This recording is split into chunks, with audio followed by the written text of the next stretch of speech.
So yeah, I do think it's a great matchup, and I do want to see how they face off against each other this year. Yeah, we talk about the reset element at the outset of series quite a bit.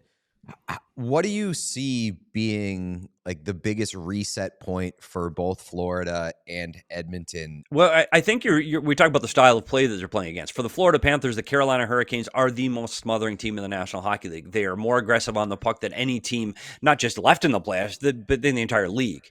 And I think for Florida, they've got to look at, they're going to have to, Florida's going to play like Florida. Florida plays one way, and this is how they're going to play. However, having said that, you're playing a team right now that thrives on their team speed. You're talking about a team that plays incredibly fast between the blue lines, something that you haven't seen in Carolina. Carolina doesn't have the stars that can put up the numbers offensively. It's one of their drawbacks for year after year for Carolina.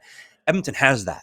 Edmonton has something special that no team has, and they've got Draisaitl and McDavid, a scoring threat, a tandem that you have to be aware of when they're on the ice.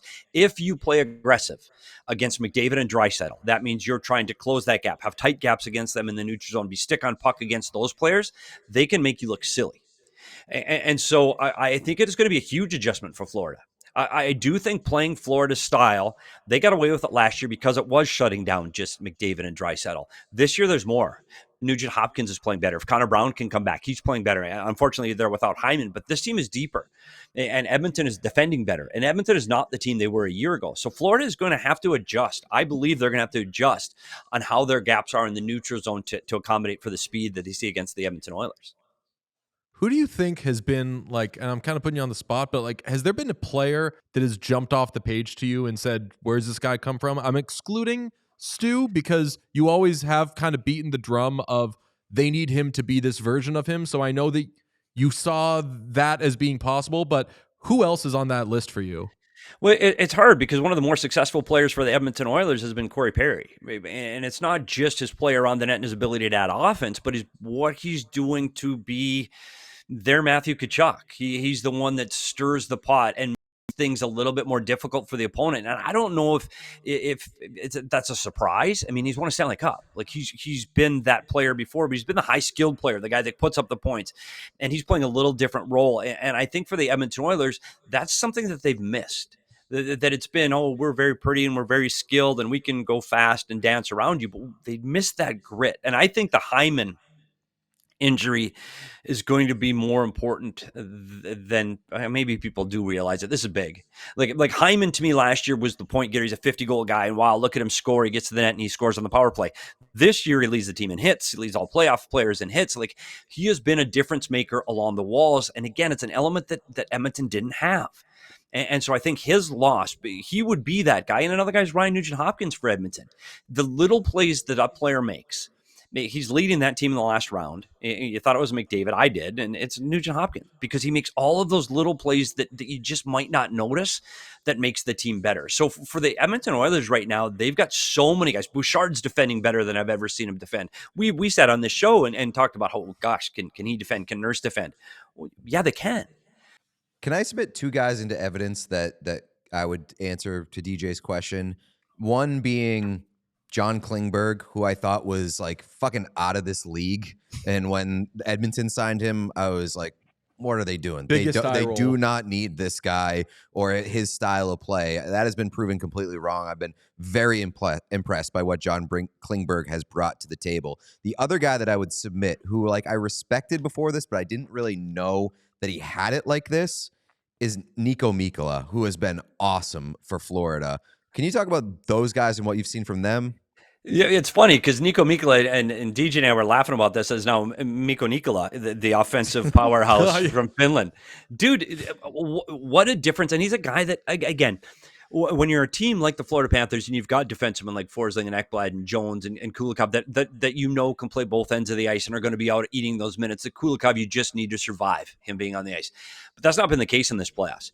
And it's not just his ability to defend, which has been really good. He's got a really good stick, and he's been able to take bodies away on the wall, and he's been really good defensively. But his offensive acuity to be able to jump into a play, and I challenge you to watch him when they're defending and the puck turns over. And his immediate thought process to take that 1 or 2 strides going the other way is something that you haven't seen him do previously. That his desire to be part of the offense. He has been the guy that's been F1, leading the forwards up the ice, being the first guy in on the forecheck. He has been phenomenal. Like, not just good.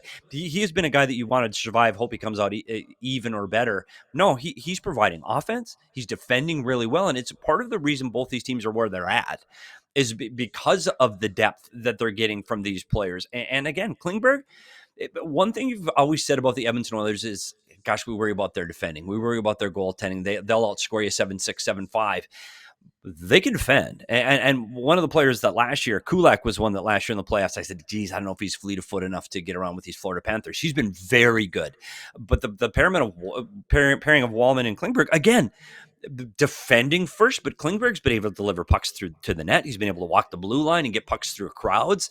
This Oiler team, they're better. They're better than they were a year ago right now. This is a really good hockey team that checks a lot of boxes. You could say the same thing about Florida, though, too. Florida is a better team than they were last year, which is a scary thought. So. But, like, they added Brad Marchand and Seth Jones, and Mikkel has gotten better. Like, I haven't had much of an issue with anything that we've seen from Bobrovsky to this point in the playoffs. Like, he wasn't great last night, but how did he fucking do? He won. Right. Well, you're right. He wasn't great until he was, Yes. and that made the difference for them. That's part of the reason that we talk about why we love the rematch potential for this year. I think part of it is both of these teams are better than what we got last year, and last year we got an awesome series with a ton of drama. Is that fair to say? Yeah, and I think it's funny because a year ago, I think when you looked at the series, hey, I'm not going to lie, national TV in the United States want to see the New York Rangers and the Boston Bruins and the LA Kings. That's what they want. They weren't thrilled with the Florida Panther, Edmonton Oiler storyline and narrative. However, as that series went along and you see the passion, one of the city of Edmonton, and what storylines that this isn't just about a hockey team, it's about a community. And it's just a different vibe. You guys were there during the playoffs. It's different. And the Florida Panthers now are starting to become a team that that they're a team to reckon with, that they play the right way. They have this gritty style that's just suited for the playoffs. This is different because I think last year's playoffs, I really thought, wow, the Florida Panthers are going to roll Edmonton. I really did. I think Florida's playing their best hockey at that time. I didn't think the Edmonton Oilers were quite ready for that stage, and I was wrong because Connor McDavid helped drag his team through that and got them playing the right way. This is different, where this Edmonton Oilers team is better.